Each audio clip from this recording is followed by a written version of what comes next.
नमस्कार विद्यार्थी मित्रांनो, एक्झाम स्टडीच्या ऑनलाईन प्लॅटफॉर्मवर मी मनाली तुम्हा सर्वांचं स्वागत करते। या व्हिडिओ सिरीजमध्ये आपण बिल्डिंग मटेरियल्स अँड कन्स्ट्रक्शनचे पार्ट 2 MCQs डिस्कस करणार आहोत। या आधीच्या एका व्हिडिओ सिरीजमध्ये आपण बिल्डिंग मटेरियल कन्स्ट्रक्शन ह्याचे वेगळे MCQs डिस्कस केले होते। हे सगळे MCQs आपण PWD 2019 प्रिव्हियसली आस्क्ड क्वेश्चन्समधून डिस्कस करत आहोत। हे सगळे MCQs तुम्हाला फक्त एका कॉम्पिटिटिव्ह एक्झाममध्ये नाही पण TCS, IBPO आणि बाकीच्या अन्य कॉम्पिटिटिव्ह एक्झाम्समध्ये सुद्धा उपयोगी ठरणार आहेत। आपण सुरुवात करूया MCQ सिरीजची।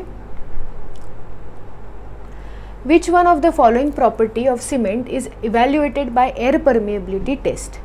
Air permeability test use करून आपण कॉन्क्रीटची कुठली प्रॉपर्टी सिमेंटची कुठली प्रॉपर्टी इव्हॅल्युएट करू शकतो? तर सिमेंटची लॅबोरेटरी टेस्ट आहे एअर परमिएबिलिटी, ज्याच्याने आपण फाइननेस ऑफ सिमेंट मेजर करतो। सिमेंटचे पार्टिकल्स किती फाइन आहेत त्याच्यासाठी वेगवेगळे टेस्ट केल्या जातात।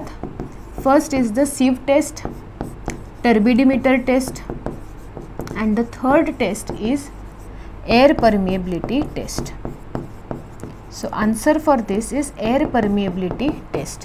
But apart from that, remember these two also. ह्यापैकी पण कुठल्या ऑप्शनमध्ये कधी विचारले जाऊ शकतात। So sieving, turbidimeter and air permeability हे 3 प्रायमरी टेस्ट्स आहेत जे लॅबोरेटरीमध्ये कॅरी आउट होतात in order to know the fineness of cement. So इथे टेस्ट दिला आहे आणि कॅरेक्टरिस्टिक कुठला विचारला आहे? फाइननेस। कधी कधी तुम्हाला ते टेस्ट विचारतात आणि कॅरेक्टरिस्टिक इथे देतात, तर दोन्ही तुम्हाला इंटरलिंक्ड माहिती असायला पाहिजे। तसंच साऊंडनेस जे आहे म्हणजे की तुमचं सिमेंटनी कॉन्क्रीट बनल्यावर ते किती स्टेबल राहतंय इन द स्लरी फॉर्म और in the form of setting and hardening, हे साऊंडनेस टेस्ट आहे। ते कुठल्या ॲपरेटसने केलं जातं? लीच ॲटलेयर्स आणि ऑटोक्लेव्ह। सेटिंग टाइम जे आहे ते विकेट ॲपरेटसने आधी त्याच्यासाठी रिक्वायर्ड कन्सिस्टन्सी फाइंड केली जाते आणि मग एक पर्टिक्युलर व्हॅल्यू ऑफ कन्सिस्टन्सीला आपण त्याच्यावर सेटिंग टेस्ट करतो, इनिशियल अँड फायनल सेटिंग। तर इथे आपला आन्सर असणार आहे fineness. Durability of concrete is influenced by which of the following factors? Concrete किती ड्युरेबल आहे किंवा त्याची ड्युरेबिलिटीमध्ये रिडक्शन होणं हे कुठल्या फॅक्टर्सवर डिपेंड करतं? Is it due to environmental conditions? Is it due to the cover provided to the embedded steel? Is it due to water to cement ratio और all of the above? Different environmental conditions किंवा external factors आहेत ज्याच्यामुळे durability of concrete decrease होऊ शकते। Cover provided to embedded steel, जर आपण जे steel टाकतोय त्याच्यात कवर कमी दिलं, सपोज हा तुमचा क्रॉस सेक्शन ऑफ बीम आहे आणि हे तुमचे स्टील प्रोव्हाइड केले, स्टीलचे बार्स, आणि हा खालचा तुमचा nominal cover.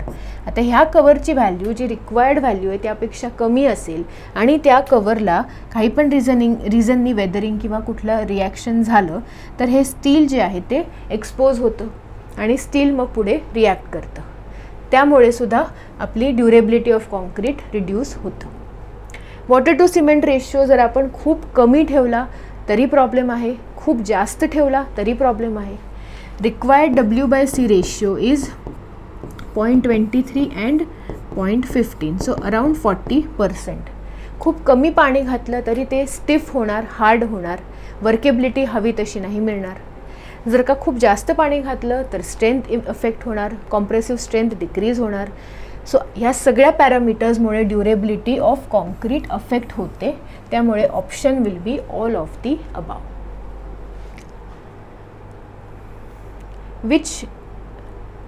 Which one of the following is the range of specific gravity of pure bitumen? Specific gravity ब्युटमिनची किती आहे? स्पेसिफिक ग्रॅव्हिटी म्हणजे काय? तर ब्युटमिनचा जो डेन्सिटी आहे तो जर आपण वॉटरच्या डेन्सिटीने कंपेअर केला तर आपल्याला ही व्हॅल्यू मिळेल, that is called the specific gravity. तुम्ही त्याला डेन्सिटीच्या टर्म्समध्ये म्हणा किंवा स्पेसिफिक वेटच्या टर्म्समध्ये म्हणा, but it is the ratio of the specific weight of bitumen with respect to that of water, that is called the specific gravity. And this is a theoretical MCQ. You have to know the value range. It has to be from 0.97 to 1.02. Options पण नेहमी confusing दिले असणार तुम्हाला, सगळे linked options आहेत। So तुम्हाला हे theoretical गोष्टीसुद्धा लक्षात ठेवायला लागणार अपार्ट फ्रॉम फॉर्म्युलाज जे ऑफन थिओरिटिकल क्वेश्चन्स विचारले जातात. दीज आर सिम्पल क्वेश्चन्स जे तुम्हाला माहिती असणे तसे पण गरजेचे आहे from point of view of construction.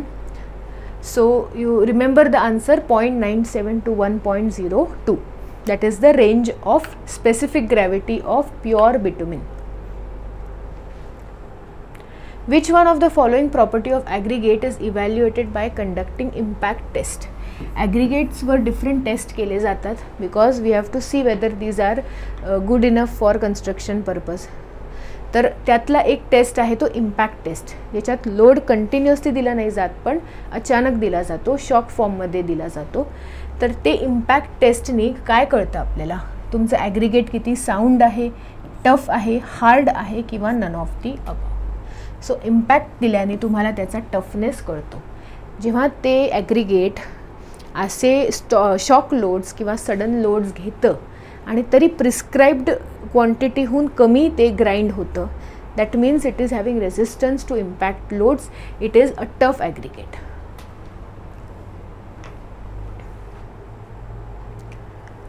The elongation index is percentage by weight whose greatest dimension is greater than dash times their mean dimension. तर ॲग्रिगेट्स जे आहे ते कधी पण एकासारखे सगळ्या बाजूनी असं त्याचं डायमेन्शन नसतं. एक मीन डायमेन्शन और ॲव्हरेज डायमेन्शन, एक लॉंगर डायमेन्शन, एक शॉर्टर डायमेन्शन और लीस्ट डायमेन्शन असतं. तर इलॉंगेटेड ॲग्रिगेट असं आहे ज्याचं जे इलॉंगेटेड पोर्शन आहे किंवा जे ग्रेटेस्ट डायमेन्शन आहे ते मीन डायमेन्शनपेक्षा ऑफकोर्स जास्तच आहे, पण किती, 9/5 और 1.8 टाइम्स मीन डायमेन्शन आहे. तर इथे आन्सर असणार आहे 1.8. आणि ही जी तुमची व्हॅल्यू आहे 9/5 और 1.8, that is nothing but the elongation index. It is nothing but elongation index. ठीक आहे. सो इलॉंगेशन इंडेक्स बेसिकली एक अशी व्हॅल्यू आहे ज्याच्यात तुमचा जो percentage by weight of particles कुठले, तर ज्यांचा ग्रेटेस्ट डायमेन्शन जो आहे तो मीन डायमेन्शनपेक्षा 1.8 टाइम्स असतील. If the compressive strength increases, what will be the effect on brittleness of concrete? It is a very important concept. Compressive strength increase झाली तर कॉन्क्रीट जास्त ब्रिटल होईल का जास्त डक्टाईल होईल, ब्रिटलनेस वाढेल का कमी होईल. कंप्रेसिव्ह स्ट्रेंथ वाढते किंवा कंप्रेसिव्ह स्ट्रेंथ जास्त असण्याचं एक कारण आहे त्याच्यात सिमेंट जास्त असणं, आणि जर जितकं सिमेंट जास्त तितकं त्याची ब्रिटल कॅरेक्टरिस्टिक जास्त, कारण सिमेंट कम्प्लिटली ब्रिटल आहे, त्याची डक्टाईल प्रॉपर्टीज नाही आहेत. त्यामुळे जर कॉम्प्रेसिव्ह स्ट्रेंथ जास्त आहे तर ब्रिटलनेस पण वाढणार, ब्रिटलपणा पण वाढणार आहे. So answer is going to be increase. Okay, so if compressive strength increases, brittleness increases. Compressive strength is less means cement added quantity is less. It means your brittleness is going to be also less or reduce. Which one of the following are standard load values obtained from average of a large number of tests on crushed stone at 5 mm? This is also a theoretical MCQ. जेव्हा आपण स्टोनवर एक taste करतो तर crushing taste केला जातो, तर त्या crushing टेस्टमध्ये जी लोडची व्हॅल्यू दिली जाते ती आहे 2055 kg. क्रशिंग टेस्टमध्ये जी लोडची व्हॅल्यू दिली जाते ती आहे 2055 kg on the crushed stone in the crushing test. What is the most important purpose of frog in a brick? ब्रिकमध्ये फ्रॉग का दिला जातो? This is the basic structure of your brick. तर ब्रिकमध्ये एक इंडेंटेशन दिलं जातं, म्हणजे एक लेवल डिफरन्स दिला जातो. ठीक आहे, हे तुमचं ब्रिक आहे, इथे त्या ब्रिकच्या कंपनी वगैरेचं नाव लिहू शकतात, इथे काहीतरी लिहिण्यासाठीची जागा आहे, आणि इथून एक लेवल डाऊन जातो, आपण एक ग्रूव बनवतो, खालच्या लेवलला जातो. तर ते का बनवतो, ती गॅप का बनवतो आपण? तर ह्याच्यावर जी ब्रिक येते ती ब्रिक आणि ह्या ब्रिकमध्ये बॉन्डिंग व्यवस्थित व्हावं म्हणून. जर ह्या ब्रिक आणि ह्याच्यावर ॲज इट इज युनिफॉर्मली ह्याला जर आम्ही अलाइन केलं या सरफेसला आणि दुसरी ब्रिक ठेवली तर त्याच्यामध्ये बॉन्डिंग होणं शक्य नाही. पण ह्याच्यामध्ये मी एक जर ग्रूव केला, एक लेवल डिफरन्स केलं, एक मध्ये अशी एक बाउंड्री दिली किंवा सरफेस दिली, तर ती वरची ब्रिक आणि ही ब्रिक थ्रू मॉर्टार त्याच्यात व्यवस्थित ग्रूव होईल किंवा व्यवस्थित बॉन्डिंग होईल. तर ह्या ब्रिकला मी जर प्लॅनमध्ये बघितलं तर ह्या फ्रॉगमुळे त्याच्यात असं तुम्हाला हे दिसण्यात येईल. म्हणजे हे जे फर्स्ट आहे ते नाव लिहिण्यासाठी किंवा कुठल्या पर्टिक्युलर रिझनसाठी, आणि हे जे आतमध्ये लेवल डिफरन्स केलं आहे, प्लॅनमध्ये तुम्हाला तो लेवल डिफरन्स नाही दिसणार, पण हे एक बाउंड्री दिसेल जी लेवल डिफरन्सनी डिफरंट आहे फ्रॉम दी रेस्ट. तर तो जो एक इंडेंटेशन दिलं जातं ते कशासाठी, तर प्रॉपर बॉन्डिंगसाठी. दुसरे कारणं पण आहेत, पण मेजर रिझन हे आहे to make the key joint between mortar and brick. हे मी ॲज इट इज दुसरी ब्रिक ह्याच्यावर ठेवली तर ह्या दोन्हीमध्ये ह्या सरफेसवर मोर्टार लागेल, त्याच्यामुळे प्रॉपर बॉन्डिंग होणार नाही. पण मी ह्याच्यामध्ये जर थोडं लेवल डिफरन्स दिलं, असं आतमध्ये ह्याला ऑप्शन दिला जायला ज्याच्यात मोर्टार फिलअप होईल, तर ह्या आणि ह्याच्यावरच्या ब्रिकमध्ये चांगलं बॉन्डिंग येईल. ऑटोमॅटिकली ह्याच्यामुळे दुसरे फायदे काय आहे, तुम्ही mass of the brick reduce करतायत, कारण तेवढं तुम्हाला जे रिक्वायर्ड मटेरियल आहे ब्रिकचं ते कमी होतं आहे. तुम्ही तिथे ती जागा पोकळ ठेवतायत, हॉलो ठेवतायत. दॅट मीन्स तेवढं ब्रिक कमी येतं आहे. So reduction in mass is there. Provide insulation by making brick porous. Brick तेवढी पोरस पण होती आहे, इन्सुलेशन पण येतं आहे. पण मेन किंवा मोस्ट इम्पॉर्टंट पर्पज नाही येतो. मेन पर्पज काय आहे, ह्याला आपण फ्रॉग म्हणतो. हे जे इंडेंटेशन देतो, हे जे हॉलोनेस देतो आहे आपण मध्ये, जे मी तुम्हाला इथे दाखवलं की इथे लेवल डिफरन्स दिला जातो. म्हणजे इथे एक पोर्शन आपण ह्याच्याहून थोडं खाली घेतो आणि त्याला आपण फ्रॉग म्हणतो. तर ते फ्रॉग देण्याचं मेन रिझन आहे टू मेक की joint between mortar and brick. ह्याच्यामुळे ॲडिशनल ॲडव्हान्टेज असा आहे की reduction in mass, provide insulation by making brick पोरस, हे सगळे ॲडिशनल ॲडव्हान्टेजेस आहेत. पण मेन मुद्दा काय आहे, टू मेक की joint between mortar and brick. Which one of the following component is added in rapid curing cutback bitumen? बिटुमिनमध्ये किंवा इन जनरल आपण कॉन्क्रीट, बिटुमिन या सगळ्यात ॲडमिक्चर्स ॲड करतो, यूज करतो. का, तर आपल्याला त्याची प्रॉपर्टीज मॉडिफाय करायची. सपोज आपण कन्स्ट्रक्शन करतो आहे कुठल्या अशा ठिकाणी जिथे ऑलरेडी खूप जास्त हीट आहे, तर आपल्याला सिमेंटला लो हीट सिमेंट बनवायचं आहे, किंवा आपल्याला क्युरिंग फास्ट हवं आहे तर आपल्याला रॅपिड क्युरिंग हवं आहे. सपोज असं सेम इथे क्वेश्चन आहे, कटबॅक टाईप ऑफ बिट्युमिन आहे आणि रॅपिडली क्युअर करायचं आहे, तर कुठलं ॲडमिक्चर यूज करायचं. Gasoline, kerosene, high boiling point gas or none of the above. तर आपण हाय बॉइलिंग पॉईंट गॅस तर ॲड करत नाही, केरोसिन पण करत नाही, आपण गॅसोलिन ॲड करतो.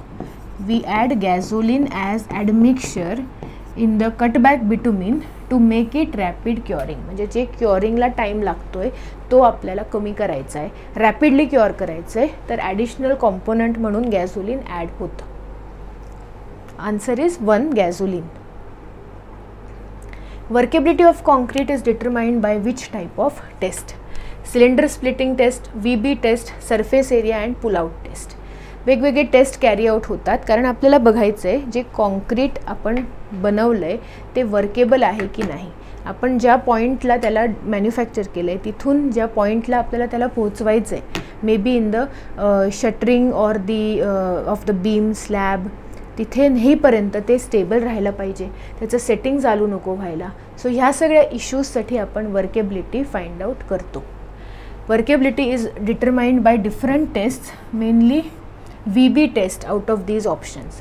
वर्केबिलिटीचे डिफरंट टेस्ट आहे, कॉम्पॅक्टिंग फॅक्टर टेस्ट आहे, तुमच्याकडे स्लम्प फाइंड आउट करतो तो टेस्ट आहे. नंतर त्या व्यतिरिक्त तुम्ही फ्लो टेस्ट करू शकतात, त्या व्यतिरिक्त VB टेस्ट करू शकतात for finding the workability of concrete. Considering P as standard consistency of cement, how much quantity of water is recommended by IS code for conducting initial setting time on cement? So cement साठी standard consistency value find out केली जाते, ज्याला P म्हणतात. ही find out करतो आपण wicket ॲपॅरेटसनी, ज्याच्यात आपण सिमेंटचा जो मिक्सचर फॉर्म केला आहे त्याला एका स्टँडर्ड मोल्डमध्ये फिक्स करतो. त्या मोल्डची साईज फिक्स आहे, त्याच्यावर प्लंजरनी ब्लोज दिले जातात, ते प्लंजरची साईज फिक्स आहे, प्लंजरच्या ब्लोजमुळे किती पेनिट्रेशन व्हावं ते पण फिक्स आहे. चेंज काय होतं आहे किंवा फाइंड काय करतो आहे आपण, जे रिक्वायर्ड पेनिट्रेशन आहे आपल्या प्री डिसाइडेड मोल्ड आणि प्लंजरच्या साईजप्रमाणे, ते पेनिट्रेशन कुठल्या वॉटर सिमेंट रेशिओला किंवा कुठल्या वॉटर कंटेंटला अचीव्ह होतं ते आपल्याला फाइंड करायचं आहे. आणि त्याला आपण स्टँडर्ड कन्सिस्टन्सी ऑफ सिमेंट म्हणतो. कुठल्या वॉटर कंटेंटला तितक्या स्टँडर्ड साईजच्या मोल्डमध्ये स्टँडर्ड साईजच्या प्लंजरनी standard number of penetration achieve होतं at what water content, that is P or standard consistency. Once that is obtained 0.85 times P केलं की तुम्ही त्याचा इनिशियल सेटिंग टाईम टेस्ट करू शकतात.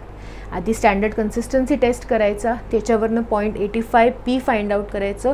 त्या 0.85 Pच्या वॉटर कंटेंटवर तुम्ही काय फाइंड आउट कराल, initial setting time test. Which one of following substance is manufactured in Bull's trench kiln.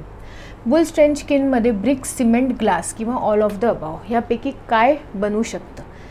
तर there are 2 major types of kiln for construction of bricks.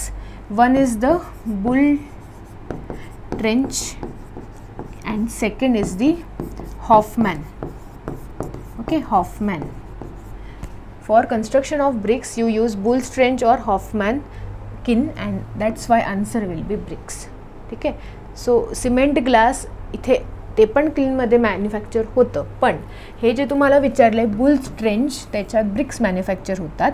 Apart from bulls trench next time तुम्हाला विचारू शकतात Hoffman किल्नमध्ये काय होतं, तर या केसमध्ये पण तुमचा आन्सर ब्रिक्स राहणार, कारण या दोन्ही प्रकारच्या किल्न्समध्ये ब्रिक्स तयार होतात.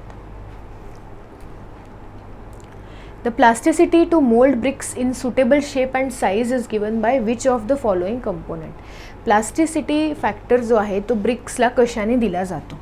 पहिले म्हणजे ब्रिक्समध्ये काय काय कॉन्स्टिट्यूशन किंवा काय काय कॉम्पोनंट्स आहेत. लाईम आहे, सिलिका आहे, ॲल्युमिना आहे, आयरन ऑक्साईड आहे, मॅग्नेशिया आहे.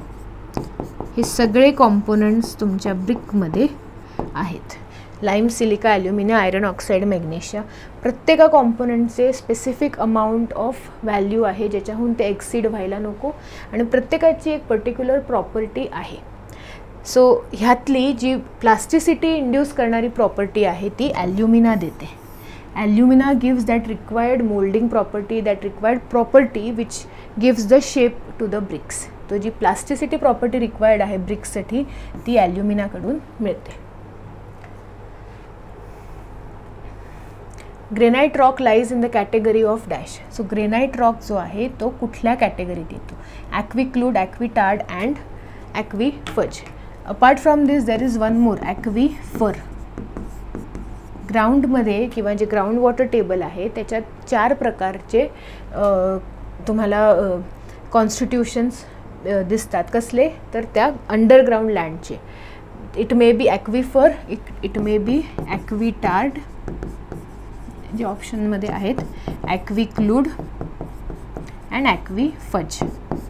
आता हे जे सगळे आहेत ते on the basis of the porosity and permeability of the land. ही नावं कशावरून आली, on the basis of porosity and permeability. On the basis of porosity and permeability of that particular area underground. आपण हे सगळं जे बोलतोय ते बिलो द ग्राउंड, जे ग्राउंड वॉटर टेबलमध्ये हे 4 प्रकारचे कॉन्स्टिट्युएंट्स दिसतात. Aquifer, aquitard, aquiclude and aquifuge. आणि हे on the basis of porosity and permeability. जर तुमचा असा एरिया आहे जिथे पोरॉसिटी आणि परमिएबिलिटी आहे, दोन्ही आहे, तर त्या टाईप ऑफ स्ट्रेच ऑफ सॉईलला म्हणतात ॲक्विफर. टार्ड म्हणजे काय, ॲक्विटार्ड म्हणजे काय, जे स्टोअर करू शकत नाही पाणी. स्टोरिंग कुठून येतं, पोरॉसिटीमधून. म्हणजे जे पोरस नाही आहे पण परमिएबल आहे ते ॲक्विटार्ड. ठीक आहे. पाण्यात तुमच्या सॉईलमध्ये जे पोर्स आहेत ते त्याच्यामुळे परमिएबिलिटी पण येऊ शकते, पोरॉसिटी पण येऊ शकते. जर ते स्टोर्ड राहत आहेत, पाणी आत स्टोर राहतं आहे, तर ते का, कारण की ते सॉईलचे मधले पोरस किंवा ती सॉईल पोरस प्रकाराची आहे आणि ते पोर्स वेल कनेक्टेड आहेत, तर ते पाणी मूव्ह होऊ शकतं, तर आपण म्हणू शकतो ती सॉईल परमिएबल आहे. ठीक आहे. सो ही पोरॉसिटी आणि परमिएबिलिटीची डेफिनेशन झाली. इंटरकनेक्टेड पोर्स तर परमिएबल, पोर्स प्रेझेंट आहेत तर पोरस. तर ह्या दोन्ही प्रॉपर्टीज कशात असतात? ॲक्विफरमध्ये. जे सँड आहे, ग्रेव्हल्स आहे, ते एक्झाम्पल आहे ॲक्विफरचं. जे स्टोअर करू शकत नाही म्हणजे की जे पोरस नाही आहे पण जे फ्लो करून देऊ शकतं दॅट इज ॲक्विटार्ड. जे क्लूड म्हणजे की जे पोरस नाही आहे पण जे ॲक्विटार्डमध्ये काय असतं, जे तुम्हाला ह्याचं एक्झाम्पल काय आहे तुम्हाला मी सांगते, सँडी क्लेज म्हणजे स्टोअर करत नाही पाणी, पोरस नाही आहे पण फ्लो करून देऊ शकतं, परमिएबल आहे. ॲक्विक्लूडमध्ये काय, परमिएबल नाही आहे पण पोरस आहे म्हणजे पाणी फ्लो नाही होऊ शकत पण पाणी प्रेझेंट राहू शकतं, ते कशात आहे? ॲक्विक्लूडमध्ये. आणि एक्झाम्पल क्ले. ठीक आहे, ह्याचं एक्झाम्पल सँड, ग्रेव्हल. आणि जे दोन्ही नाही आहे, पाणी पास पण करू नाही देत आणि पाणी स्टोअर पण नाही करत, ते ॲक्विफज. आणि सगळे कन्सॉलिडेटेड रॉक्स जे आहेत ते ॲक्विफुजमध्ये येतात. तर इथे ग्रेनाइट रॉक जो आहे it's a form of unconsolidated rock, त्याचं कॅटेगरी असेल ॲक्विफज. तर हे 4 गोष्टी लक्षात ठेवायच्या. यातलं कुठलं पण तुम्हाला ह्याच्याऐवजी विचारलं जाऊ शकतं. त्याच्यासाठी ॲक्विफर, ॲक्विटार्ड, ॲक्विक्लूड आणि ॲक्विफज हे 4चे डेफिनेशन्स पहिले समजायला पाहिजे. हे डेफिनेशन्स कशावरनं येतात? त्याच्या पोरॉसिटी आणि परमिएबिलिटीवरून. जर ते पोरस आणि परमिएबल दोन्ही आहे ॲक्विफर, एक्झाम्पल सँड अँड ग्रेव्हल. जर ते पोरस परमिएबल दोन्ही नाही आहे तर ते अनकन्सॉलिडेटेड रॉक्स, जे इथे ग्रेनाइट रॉक आहे ॲक्विफज ते. ॲक्विटार्ड म्हणजे जे स्टोअर नाही करू शकत. स्टोअर नाही करू शकत म्हणजे काय, ते पोरस नाही आहे पण पास करून देऊ शकते म्हणजे परमिएबल आहे आणि पोरस नाही आहे, ते सँडी क्ले. आणि ॲक्विक्लूड म्हणजे काय, जे पास करते पण फ्लो करून देत नाही आहे म्हणजे पोरस आहे पण परमिएबल नाही आहे. ठीक आहे, that is the option of clay. ठीक आहे. सो हे MCQs, हे पर्टिक्युलर MCQ तुम्हाला समजलं असेल आणि ह्याच्याचप्रमाणे दुसरे ऑप्शन्स आणि इथे पण दुसरं मेन क्वेश्चन अशा फॉर्ममध्ये ह्या MCQs वारंवार ह्या एक्झाममध्ये दिसलेले आहेत. तर हे 4 प्रकारचे कॉम्पोनंट स्टडी करणं फार आवश्यक आहे. So with this we come to an end of the building material and construction part 2 MCQ series of PWD exams. We will continue with such sessions. Thank you.